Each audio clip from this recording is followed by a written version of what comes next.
We have a rather special fare for you tonight because, as you can see laid out,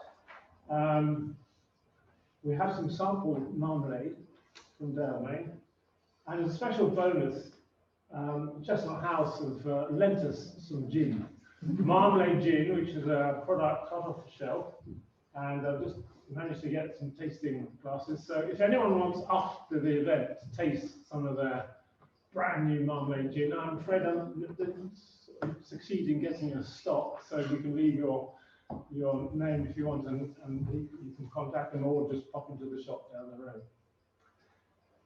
So Keith is a local historian from the Upper Eden Valley. He's worked mainly in the university environment, both in Britain and Ireland. And during his period of retirement, he's turned to his first love, which is history and local culture and landscape.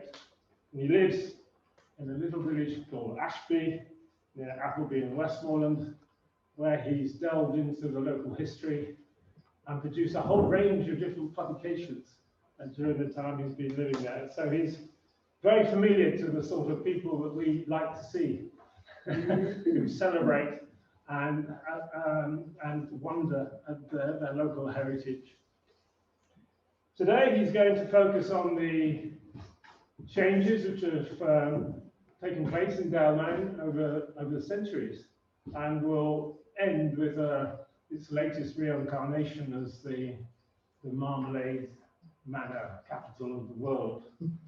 My heart goes out to Zoomers who unfortunately will not be able to join the tasting of the new marmalade gin, but we'll just have to try and transmit that feeling of goodness over the internet ether in due course. So without more ado, can I pass the floor to Keith, who's going to take us on a journey through Dalemain. Okay. Thank you very much. Good evening, and thank you for that introduction. First, the usual kind of health warnings and disclaimers associated with presentations of this kind. Most of them are about me. As Tim has said, I'm described on the promotional material as a local historian and Dalemain guide, but again, as Tim has pointed out, I'm not a local historian of the Ullswater area. My patch, again, as Tim has said, is in the Upper Eden Valley. So what follows is born out of my rather narrow focus and work as a Dalemain guide, rather than something which is set within a detailed knowledge of the wider landscape and context in which the estate of Dalemain sits. Indeed, it's possible that some of you, perhaps many of you, will have a more detailed knowledge of that wider context than I do. So, as I always say to visitors on house tours that I lead, making sure we get things correct is more important than avoiding my public humiliation. So, if there are omissions and errors, or if you spot any omissions and errors in what I say, please speak up. Now, as you can see, I'm going to work from a script. Hopefully, it won't be too intrusive. It won't be too much of a barrier between us, and it won't make things seem too stilted. I'm using a script to ensure that I keep to the agreed timings. So let's hope that works. So, to the story of Dalemain. It's a slightly misleading title in some ways, because it will be clear to you all, I think, that we can't possibly tell the whole story of Dalemain in 40 minutes or so. What I'm really going to do, or attempt to do, is to select some elements of the story of Dalemain, and in doing so, although I'm no buildings expert, I've chosen, maybe a little riskily, to concentrate on some of the different phases of the building of the house at the centre of the estate. And as for that epithet, Marmalade Manor, we'll come back to that towards the end of the evening. So let's begin our one small part of the story of Dalemain. Dalemain, as a house, has gone through a transition an evolution that it shares with many other large English country houses, and perhaps particularly country houses in this region, in the sense that it's gone from being a place of defense, a medieval defended place, to this mid-18th century statement about status and wealth that you can see today from the A592. This structure, this statement, quickly made an impression on people. In October 1769, the poet Thomas Gray, during a day excursion to Ullswater from Penrith, said this of the house, and you can see his words there, a very straightforward description. A large fabric of pale red stone, with 9 windows in front and 7 on the side, built by Mr. Hazel. Behind it, a fine lawn surrounded by woods and a long rocky eminence rising over them. Now, Gray, like many travellers in the Lake District, after him, of course, was in search of a romantic and picturesque scenery. But perhaps Dalemain's Georgian fabric, to borrow Gray's word, impressed him by the contrast of its serene setting compared to the mountain landscapes ahead, enclosing Ullswater. Mountain tops on the skyline and fells close to its eastern shore, concealing Martindale. A landscape described by Gray as very rude and awful, with their broken tops on either side. Rude, of course, here meaning rugged, rough, uncultivated, wild. We find Shelley using the same word to describe Mont Blanc in 1817. And that E in awful is a reminder of the word's earlier reference to someone or something that which inspires or is filled with awe. Across the centuries, it's a small number of families who have brought about the evolution of Dalemain. The place name, the minor place name, Dalemain, which etymologists suggest may be derived from a root which means Marnie's Valley, may imply that there was a pre-conquest habitation here. The site, it's at the confluence of 2 rivers with excellent sheltered land, would have been a good site for early settlement. And some believe there is evidence of activity here, of earlier activity here.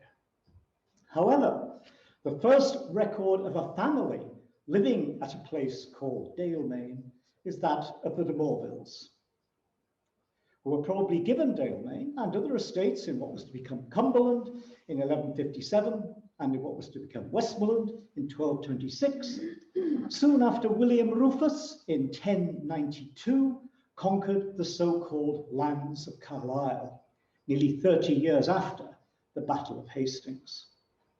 There are short lists of names of de Morville occupants of Dalemain if you want to pursue those. They're in publications such as Denton's Perambulation of Cumberland and Westmoreland, published in the late 17th century. They're repeated in Nicholson and Burns' History of the Two Counties, published in the 18th century, and in Welland's History and Topography of 1860. The de Morvilles, as you can see from the screen, remained at Dalemain until just before the end of the reign of Henry III. From around 1268, the estate came into the possession of the Leighton family. Perhaps some have speculated through the marriage of a Leighton to a de Morville heiress. And you can also see from the screen, the Leightons remained at Dalemain for over 400 years. And a great deal of the older building, what remains of the previously defended building, which looks onto the large cobbled yard at the rear of Dalemain, is their work.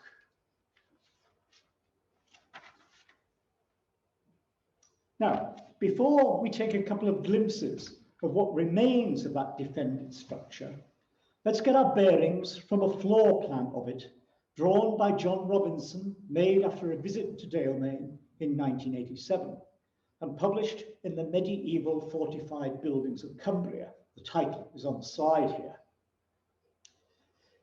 That Robinson and Dennis Perriam produced a decade or so later. Some of you may be familiar with this publication and with what it says about Dalemain. Here is our north arrow, glowing at bottom center left. So the large cobbled yard with the magnificent 11-bay barn on the far side of it lies away to the right at the top of this drawing. Solving the puzzles of the sequence and structural relationships of the surviving features of old buildings is not an easy task. And as I said at the outset, I'm no buildings expert. Pevsner, Nikolaus Pevsner, building historian, many of you will have heard of him, says of these older structures at Dalemain, with some considerable understatement, I think, and I quote his words, it's clearly going to take some working out. You can say that again, Nikolaus, you can say that again. Now, we're not going to attempt to work it all out this evening, but there appears to be a measure of consensus that the older, irregular core of Dalemain, concealed by the fine 18th century front, was a medieval hall house with perhaps 2 towers. One at the south, marked on the left on this slide, survives in part, although it was probably reduced in height at the time of the building of the 18th century front. And possibly another to the north, towards the right of the plan on this screen, which does not survive, although there's anecdotal evidence of part of it surviving until the beginning of the 19th century. The more clearly defined hall area on this plan, it's marked in the centre, is what those of you who have visited Dalemain in the past will recall as the tea room. In the style of a medieval hall, it would once have been a large open place, open to the roof timbers. Returning to our friend Nikolaus Pevsner for a moment, he writes of the roof timbers at Dalemain, and I quote, a splendid open roof meant to be seen. Although the kitchen range, there at lower right, and again it's marked, was probably reconstructed and heightened in the 18th century. As originally built, it may have been slightly later in date than the hall range and overlapped its end wall, leaving what's called a re-entrant angle. That's the rectangular area on the top side of the kitchen in this drawing. It's an angle which was probably filled in by latent building work in the 17th century. Evidence of 17th century work at Dalemain is given by Sir Daniel Fleming, writing of the house in 1671, and I use his words from that time. This place is much improved by the present owner, William Leighton. Now here, we see that probable 17th century infill of the re-entrant angle.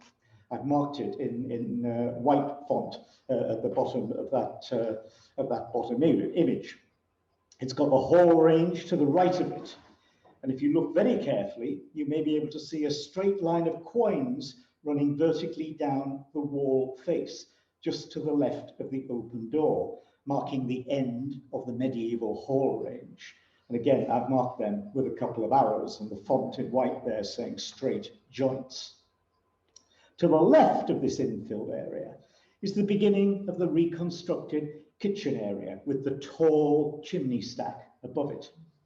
Along the top of the building there, you can see something which was probably a neatening up with a continuous parapet in the 18th century, using the same kind of stone employed in the construction of the elegant front of the house, Mr. Hazel's large fabric of pale red stone. Concealed by the foliage and blossom to the right is a square stone set high in the face of the wall. It's pierced with 4 openings, linked in the form of a St. Andrew's cross. And this may once have helped to light the newel stair within that partially surviving south tower that I've already mentioned. This photograph shows how that parapet from the last slide aligns through the probably reconstructed kitchen stack with the parapet above the 2 return bays of the Georgian front of the house, there at the extreme left of the building, just to the right of the branches of the tree. But we're jumping a little bit ahead of ourselves.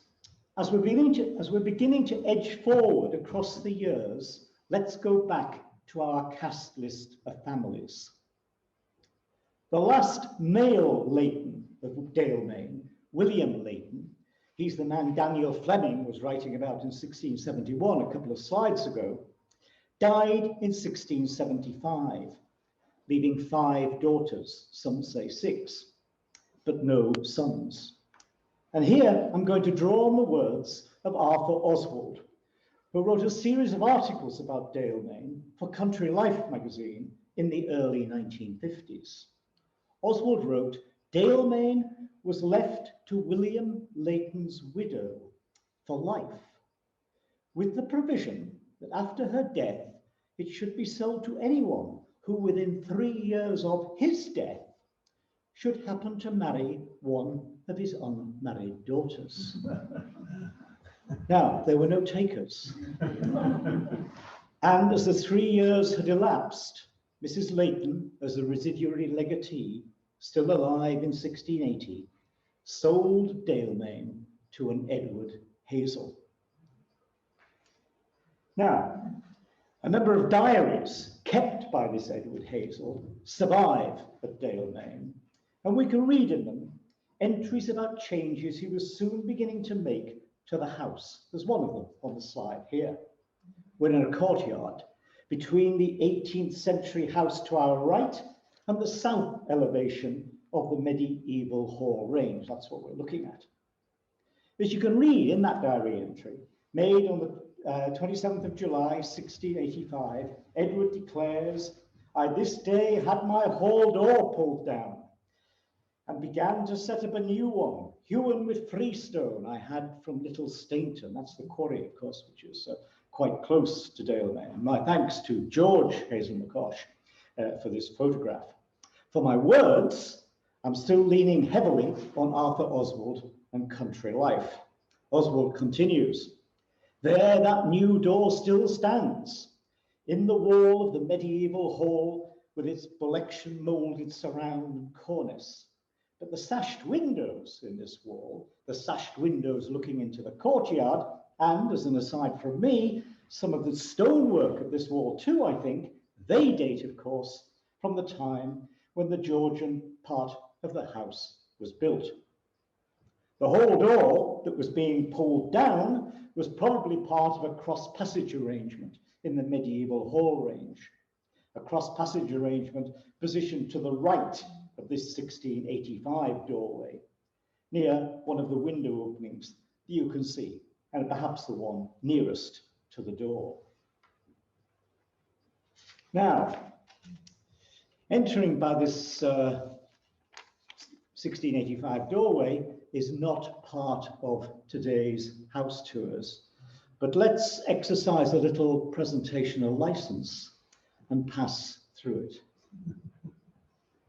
Here, we find ourselves in Edward Hazel's old hall space, the latter-day tea room.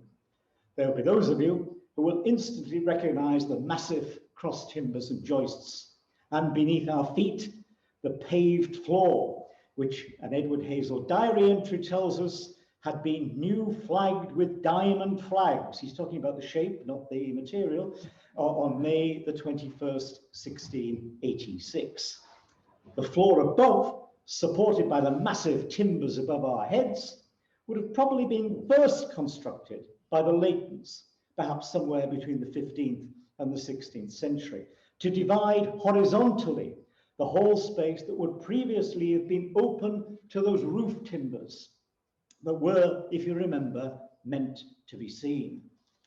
New living spaces were created above that floor. So let's take a brief look at a couple of them.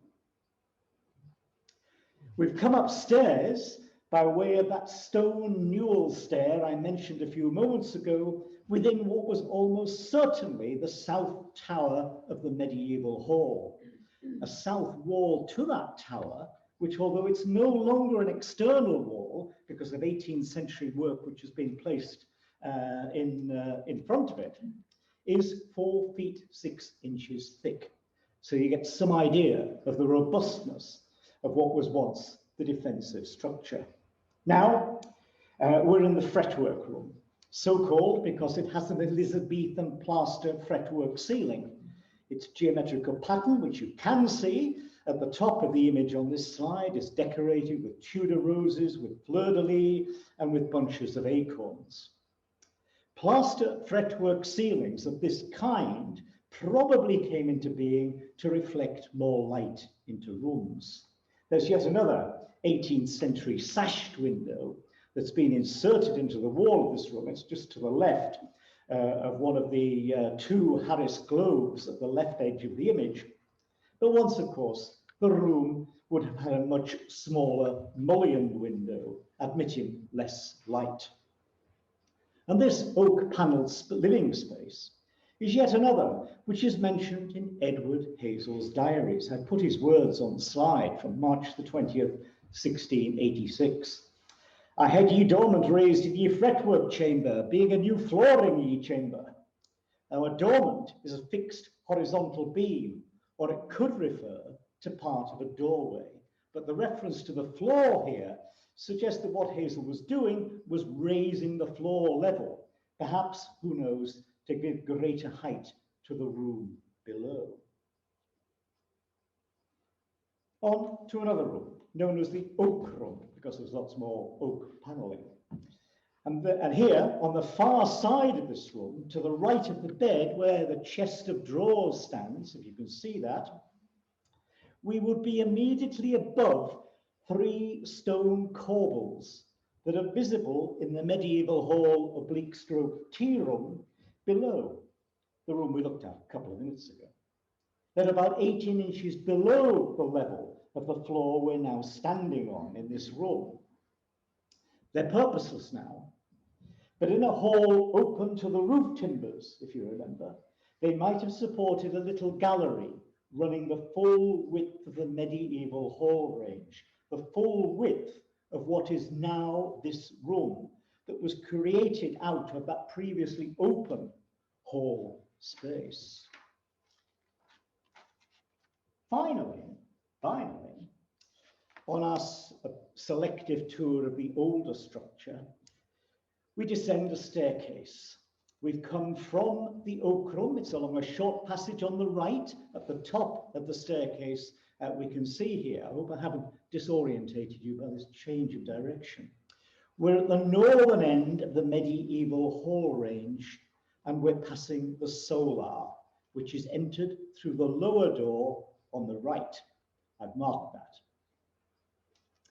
Architecturally, the solar would have been a private upper chamber, accessible from the hall, probably reached by a ladder or very basic stairway. Now, a number of suggestions over the years have been made for the derivation of the word solar. But Bill Bryson's suggestion in his book At Home, that the word is an adaptation of le solive, a French word for floor, joist, or beam, is one of the more persuasive.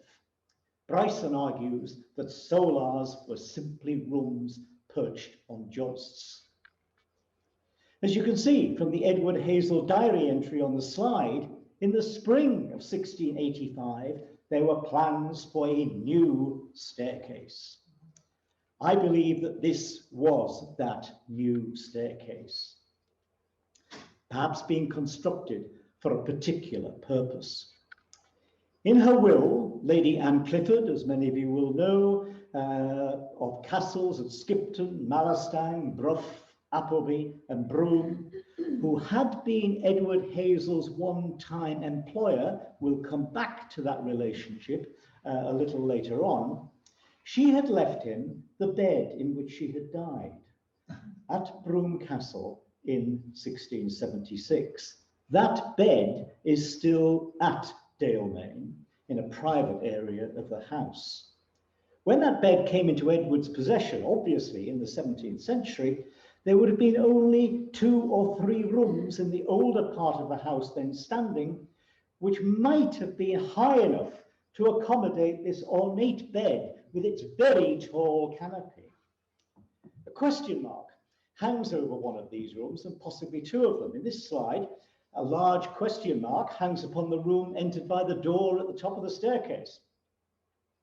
as a question mark because this room, located above the kitchen, was probably part of the 18th century rebuilding of parts of the medieval house that I've already mentioned, and may not have been high enough to have accommodated the bed earlier than that 18th century date. A similar question mark about the height of the room, again because it's associated with 18th century rebuilding of the medieval wing on the other side of the house, hangs over a second room. But a third possibility for housing the bed, I think a more likely possibility, would have been the high-ceilinged solar, the room that's entered by this door on the right here. It's likely, I think, that Mr. Spindler, the name of the architect who's mentioned in the diary entry on this slide, constructed this staircase so that the solar could be more conveniently and comfortably accessed, so that it could function as a bedroom, housing the bed bequeathed to Edward Hazel by Lady Anne Clifford. And once more, my thanks to George Hazel McCosh for this photograph. Now, switch focus a bit. Let's interrupt our tour for a while and try to learn a little bit more about some of the people associated with the estate. Firstly, about the Edward Hazel, here's his portrait, who purchased Dalemain from the Leightons in 1680, and whose diary tells us of changes he was making to a structure which had been largely constructed by or created by those Leightons. This portrait, which hangs presently in what is now the dining room in the Georgian part of Dalemain, is attributed, as you see, to Sir Peter Lely, principal painter in ordinary, as he was titled, to King Charles II. Edward Hazel's parents had died when he was a child, his father possibly dying in the very year that Edward was born, 1642. So he was raised by his maternal aunt, his late mother's sister, Elizabeth Rainbow. Here is her portrait from the dining room. And he raised also by her husband, a man called Edward Rainbow. In 1664, when our Edward Hazel was 22 years old and a relatively recent Cambridge law graduate, his uncle, this Edward Rainbow, who had been Vice-Chancellor of Cambridge University, was appointed Bishop of Carlisle.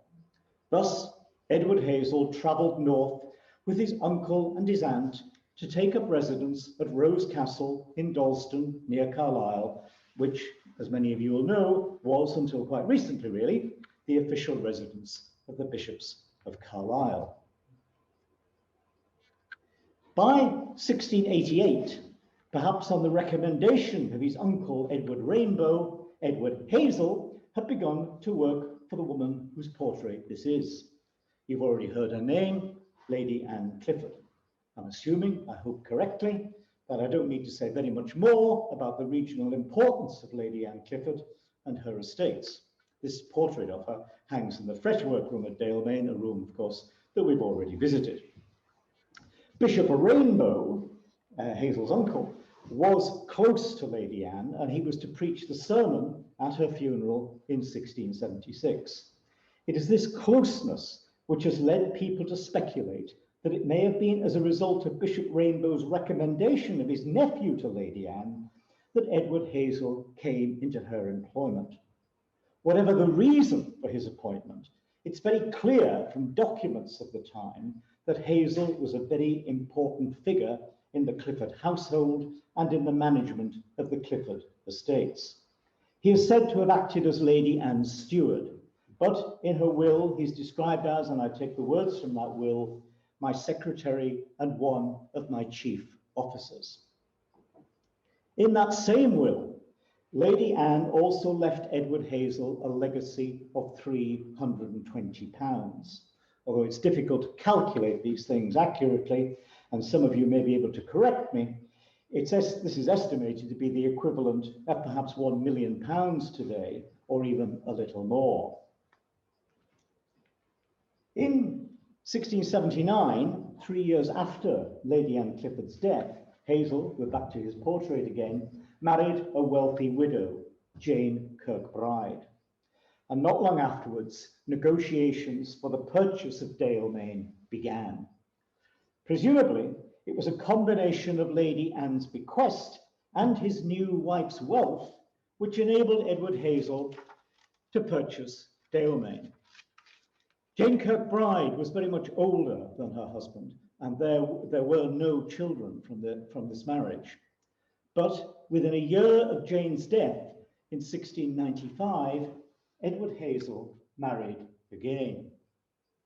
His second wife was Dorothy Williams, the heiress of John Hall, and some 25 years younger than Edward.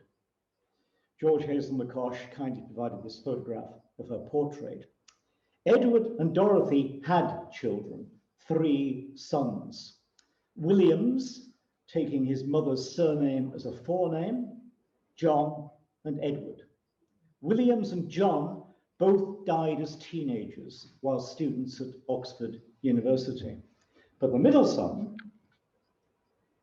Edward, later known as Blackcap, here is his portrait, which also hangs in the dining room, close to that of his mother and that of his father, and that of his mother.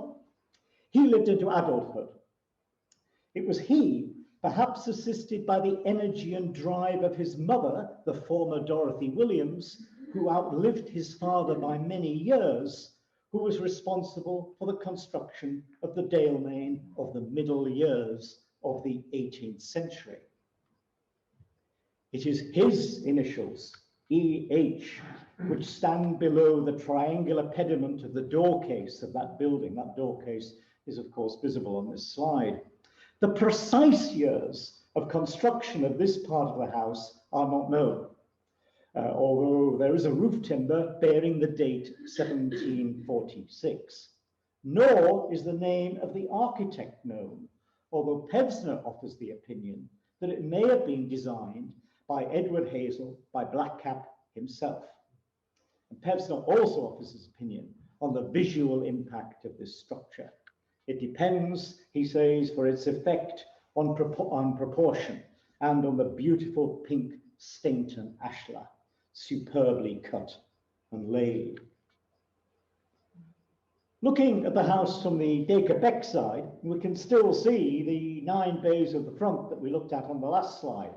We can't see the 2 return bays on this side because they're hidden by the tree, but we can see 4 of the 5 additional bays beyond them, further to the left, built to a simpler formula, according to Pevsner, and built perhaps a little later, about 1756. And this almost certainly also involved the rebuilding of what would have been another wing of the medieval house on this side. Witnessing that last illustration of the relationship between the newer and the older parts of Dalemain prompts recollection of an important general or regional observation about this relationship made by Pevsner. Cumbria is not the place to come to for grand sweepings away. The old tower was almost always retained, although it might be disguised. And if we turn to another photograph, to this one, taken from a hot air balloon, not Google, we can see how this is expressed at Dalemain. Take a moment to get your bearings. There's the medieval hall range marked at centre right, with that 17th century infill of the re-entrant angle to the left of it, as you would look at it at ground level, with, of course, the 18th century 9-bay front to the left. And there are 2 lines. I've coloured them green, one running along the top of the western elevation, and another shorter line towards the bottom, running along the top of the eastern elevation by the kitchen stack. These 2 arms, if you will, extend from the 9-bay front. And as I've indicated already, both arms are almost certainly made up of rebuilt sections of the earlier medieval building, rebuilt by Blackcap in the 18th century. And they reach out, those 2 arms, to embrace conceal and disguise the medieval building, the old tower, to borrow Pevsner's phrase. Now, as we did with the older building, a quick peep inside to look at a couple of 18th century spaces. First, the room housing one of Dalemain's particular treasures, the Chinese room. The treasure is, of course, one of the earliest surviving examples of Chinese hand-painted wallpaper in England, dating as it does from 1756. I think only Felbrigg Hall, a National Trust property in Norfolk, has an older example from 1752. And both, of course, are examples of the fashion for Chinese artifacts for chinoiserie, which grew after the middle of the 18th century. It became de rigueur for large country houses to have one room decorated in the Chinese style. Here, we've moved on to a room laid out now as a dining room, although it was once the drawing room. That name derived, as many of you will know, from an abbreviation of the 16th century label withdrawing room. The oak for the wainscoting you see on the walls at the back of the room on either side of the portrait of Marianne Hazel was sourced at the time of the construction of this part of the house from the Barton Woods on the Dalemain estate. The furniture is Gillow, produced by the important and influential cabinet makers founded in Lancaster by Robert Gillow, perhaps a little before 1730. It's possible, using the extensive Dalemain archives and the equally extensive Gillow archives, to establish the provenance and cost of many of the pieces of furniture in this room and indeed elsewhere in the house. Now, although Lancaster was nowhere near as important as the ports of Bristol and Liverpool in the North Atlantic trade, there was considerable tonnage coming into it from the Caribbean. And one of the cargoes coming in was mahogany from Jamaica. Indeed, Robert Gillow had a share in a ship which was used to import mahogany from the West Indies. And the firm made heavy use of that timber to make furniture from the 1730s. And a bit of a reading list here. If you want to read more about some aspects of 18th century Dalemain or the Gillow furniture, you can turn in the first case to two works by Francis Wilkins. They're available on reference in some local libraries, but no longer on sale at Dalemain. First title, The Hazels of Dalemain, on the left there, a Cumberland family, 1736 to 1794. And the second title, 2,500 Cumberland and Westmoreland folk. The figure in that title refers to the number of people appearing in the steward's accounts of Dalemain between 1739 and 1794. That's the years that Francis's work covers. And for the Gillow furniture, there is Susan Stewart's truly magisterial two-volume study, Gillows of London and Lancaster, 1730 to 1840. We're going to close with Marmalade, but before we do that, just a reminder of the cast list of families as our story rolls on into the 20th and indeed into the 21st centuries.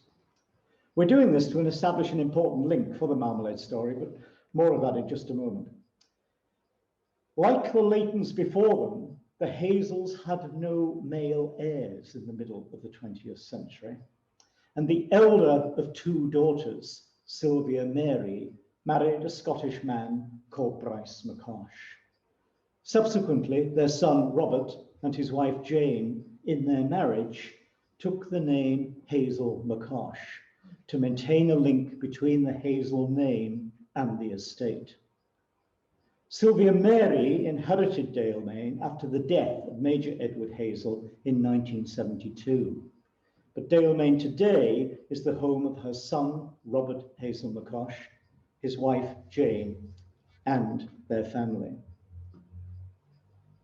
For the beginning of the Marmalade story, we need to go back to Elizabeth Rainbow. Remember, she was the maternal aunt of the Edward Hazel who bought Dalemain in 1680, the woman who cared for him after the death of both of his parents.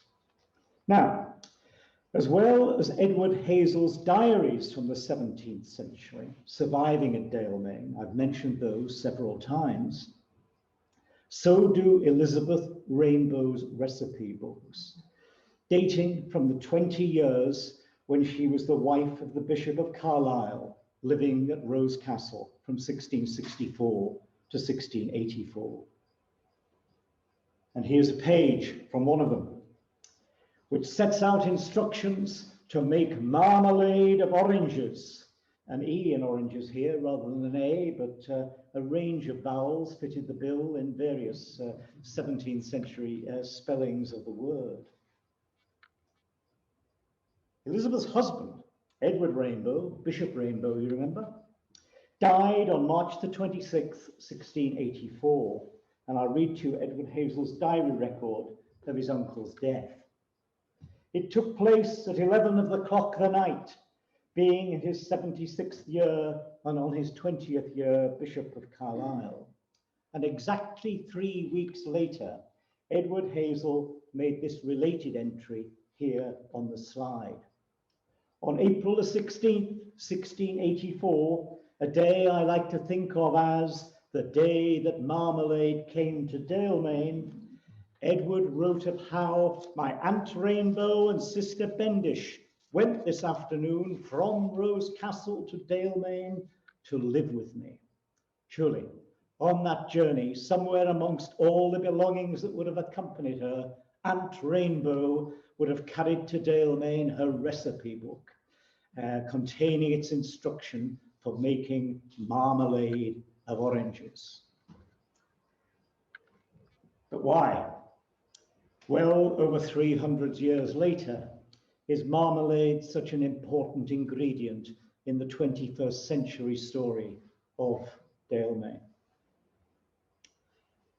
After the traumatic impact of foot and mouth disease in 2001 and its economic impact on communities in Cumbria, especially perhaps its impact on tourism, Robert and Jane Hazel McCosh were eager to do something to help restore life and vigor to communities with which Dalemain has always had such a close connection. Thus was the idea of a marmalade festival born.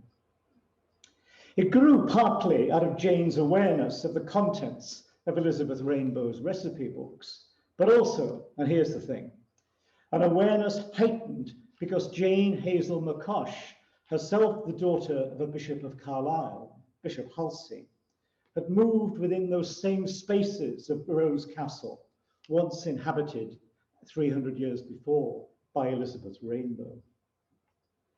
Jane's passion for what she believes to be the joy and magic of marmalade has clearly been a vital factor in driving forward the success of the Dalemain Marmalade Festival, reaching out, as it now does, to what we might call a wider community of marmalade across the world, with spin-off events in Australia and Japan, and planned developments in Georgia, in Central Europe, and Senegal.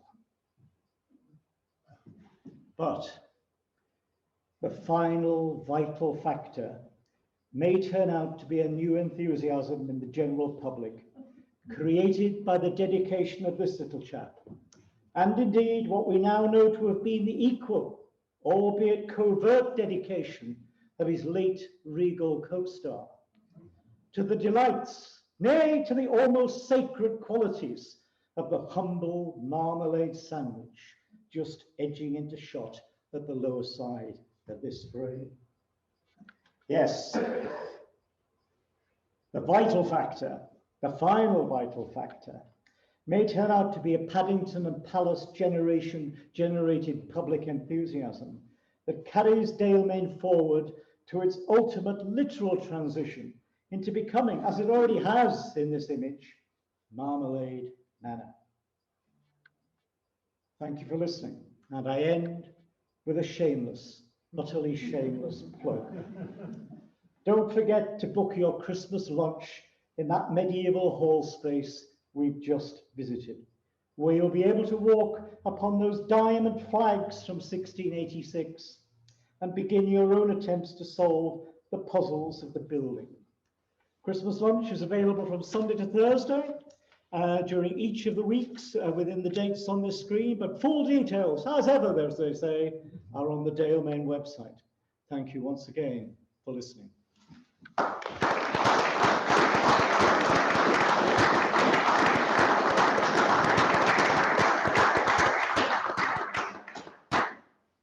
Wow, tour de force. Mouth watering. I noticed that one of the marmalades that we brought along is a Christmas marmalade. There may be quite a demand for it. I wonder whether you brought enough jars. Oh, right. I think there is also Bishop's marmalade there, of course, which echoes Bishop Rainbow. There are 5 types of marmalades that have been brought along. And I'm sure you've all been to the Marmalade Festival. It's one of the joyous events of this valley. Are there any questions from the hall? First of all, before we turn to Zoomers. Anyone like to open the question? Please. What's your favourite marmalade? So the question is, what is your favourite marmalade? Yes. I'm not a great sampler of the Dalemain marmalades, but there is a little story. I heard Jane Hazel McCosh saying that her favourite way of having marmalade was as a relish with sausages. Now, I'll confess that I was initially sceptical of that combination, but I tried it, and it is a combination born of genius. Born of genius. So those of you who haven't yet tried sausages with marmalade, do so this coming Sunday. You can buy one this evening to take with your sausages. We actually have done that because they do at Cranston's. They did a special this year, marmalade sausage never got there in the year, February time. Ah, right. And we had, and it was really good. Actually. Yes, Yeah, it's excellent. It's excellent. It's excellent. It's excellent. Yes. I think Jane must be a marketing genius. You know, it's absolutely wonderful what she's done to transform me. Just make a comment, that marmalade comment. There's a Bank of England calculator which you can use to work out how much it's worth today. And I was looking at a Borrowdale farm that's about £350 only a couple of days ago. I hate to tell you, it's about 70,000, 80,000 in today's money. Obviously, in tomorrow's money, it's going to be a lot more. Yes. I think in working out that £320, which I mentioned from the text, which was the bequest which Lady Anne Clifford made to Edward Hazel in 1676. I think I'd probably use that calculator, but I think it's beset with all sorts of caveats about other factors which can affect the value. So it's an approximate figure. I used it once on a tour of Dalemain, and there was an accountant on the tour, and he suggested that it could well be worth considerably more than £1 million. Clearly, it was a not insignificant sum which he bequeathed to Edward Hazel. And whilst it may have been a very small sum compared to Lady Anne Clifford's total wealth, it is a measure, I think, of the esteem in which he was held within that household. And I think her will also contains words to the effect that she had left the money to Edward Hazel in order that he could establish himself as a member of the Cumberland, which was the county he was living in, of course, the Cumberland gentry. And that Sir Peter Lely portrait, which was painted, must have been painted just before Lely's death, but Lely actually died at his easel, so he did work right until the end.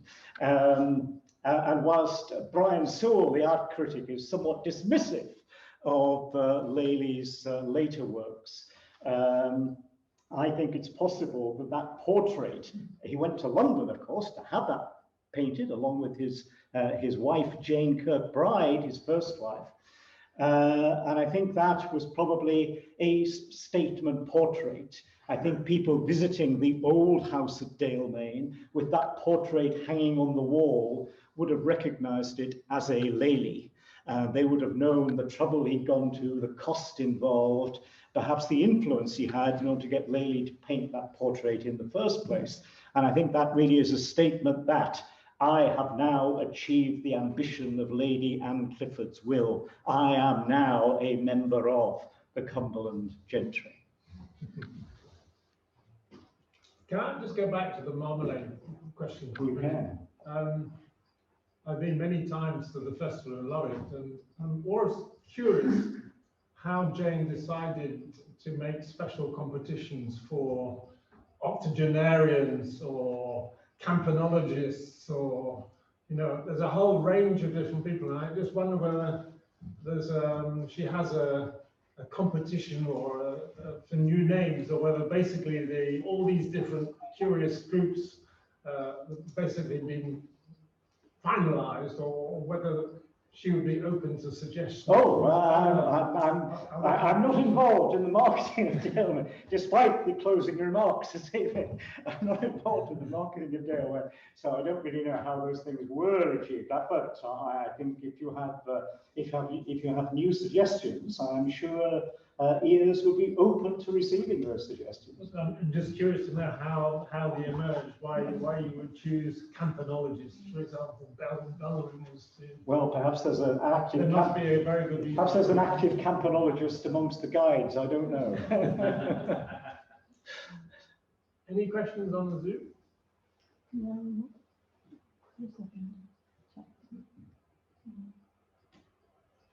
Just thank you. Thank you for a fantastic, interesting talk. Okay.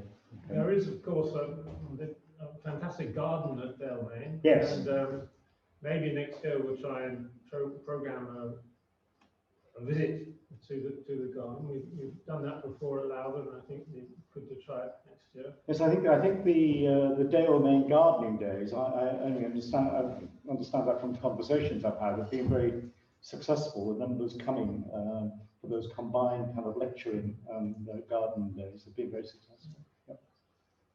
Yeah. Gordon, yes. Yeah, there's a question on the Zoom. Yeah. This is from NW. Having recently been to Feldbrig in Norfolk and seen its Chinese wallpaper from 1752, I was intrigued to see the similar Chinese wallpaper in Dalemain. How has it been maintained in such good condition for more than 300 years? That's a very good question. My suspicion is that's Neil Waspel asking that question. Thank you, Neil. I'm not terribly sure.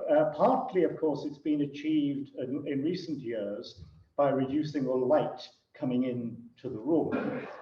So the blinds are always half drawn, and there is no artificial lighting in the room during the tours. It is fairly mixed, the extent to which it's been preserved. Given that it's been on the wall for the best part of 270 years, in places the vividness and richness of the colour is still very marked. The slide that I used today, I won't bother going back to it, but that does feature some rather unfortunate damage, I think, in the corner of the room, whether water damage or what, I don't know. But it is quite variable. Some small-ish areas of it are superbly well preserved, but it is not uniform across the whole room. Yes, there was another question. Yeah, you had a picture of the cookbook there, and it had about marmalade oranges.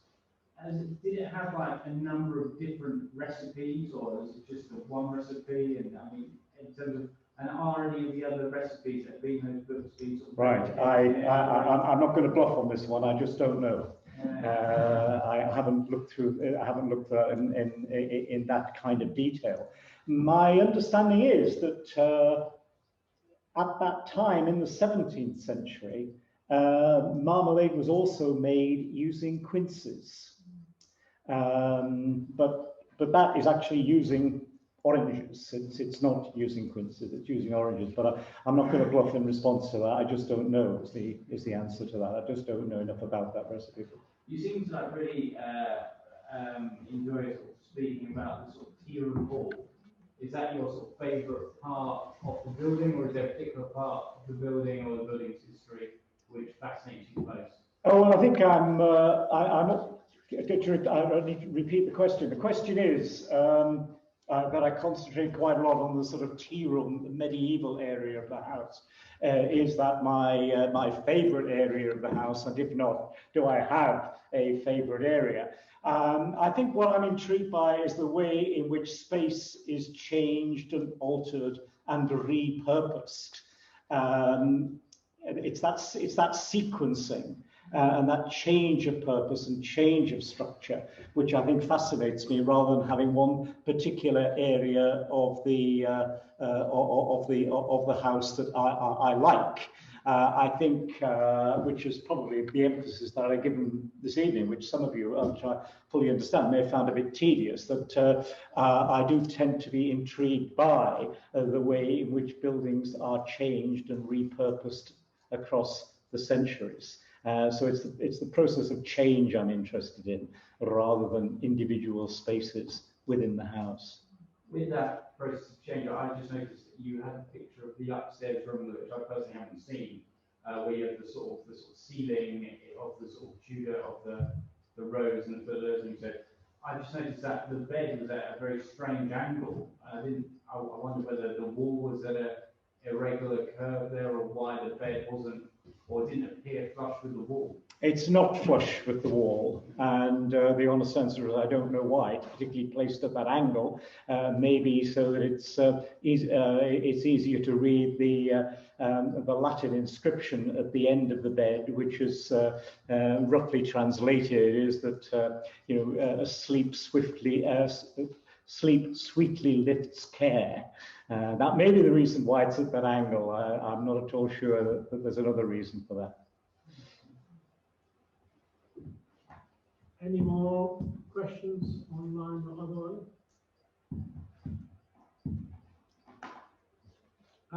My final thought was that on the marmalade again, I'm afraid, which is complicated. You mentioned, of course, the slide with Paddington and Her Majesty the Queen. And I presume that now, sadly, she has passed on. Jane will have to apply to the new king for special, what's the name? Someone can help me. The Royal warrant. yes, the royal warrant, or whatever it is. Presumably that process is going to take place. Well, I know. The image that coming through that program was that for royalty, marmalade is something rather special. Yes, and of course the king. Those of you who've been at Dalemain will have seen the photographs in the Chinese room, in fact, of the king making a visit to Dalemain to one of the marmalade festivals. So it is probably a question of knocking at an open door, as they say. Gordon, do you want to say anything as a conclusion to the talk today? Yeah. Gordon, as you know, is the chair. This way.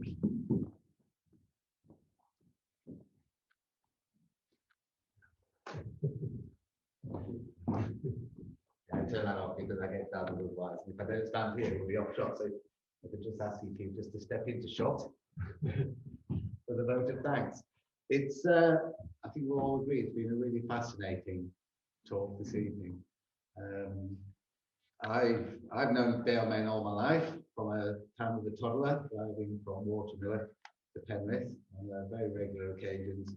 And I've learned an awful lot this evening. I'm sure you all have. Some things really fascinate me, though, from what came out. £300 is quite a lot of money, but anyone in the audience this evening who is familiar with the character of Lady Anne Clifford various readings, then she was known to be a very hard taskmaster or task mistress. And I'm sure that £300 was very well earned and hard earned and very well deserved. And one of the other things that intrigued me was oranges in the late 17th century. When everything moves at the speed of a horse, how do you get an orange from the tree to the marmalade pan in prime, pristine condition? So I don't know whether you can answer that question, but that's something I'll be going away to find out for myself. So, but again, it's intriguing. I guess having your own sailing vessel and priority access at the nearest port of Lancaster will obviously help, but some timing must have been involved in that. And I guess the sugar comes from the Caribbean. So that's fascinating too. I think it's great that our tiny little valley, relatively tiny little valley, beautiful though it is, achieves such worldwide prominence in many different ways. And Marmalade, the Marmalade Festival, is just another way. And I think that's something we need to celebrate. And long may it continue. So Keith, thank you very much for the talk this evening. And if we could all show our appreciation in the usual way. Thank you.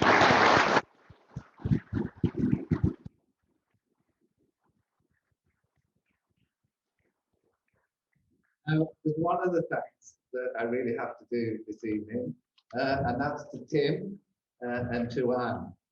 Tim has organised a fantastic series of talks this year. It takes an awful lot of effort and a lot of work in terms of finding the speakers and making sure everything's coordinated for different subjects. And such a fascinating variety of talks that we've enjoyed this year. And so a big thank you to Tim and hopefully appreciation for all of those talks, and he's volunteered to do it again next year. So thank you very much, Tim.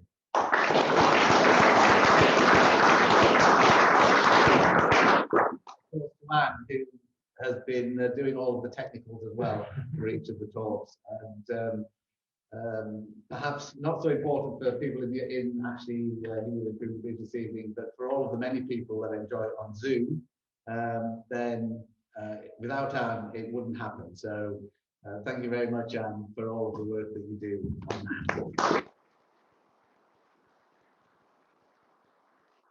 Thank you very much, everyone. Thank you very much to everyone on Zoom. We do have donations.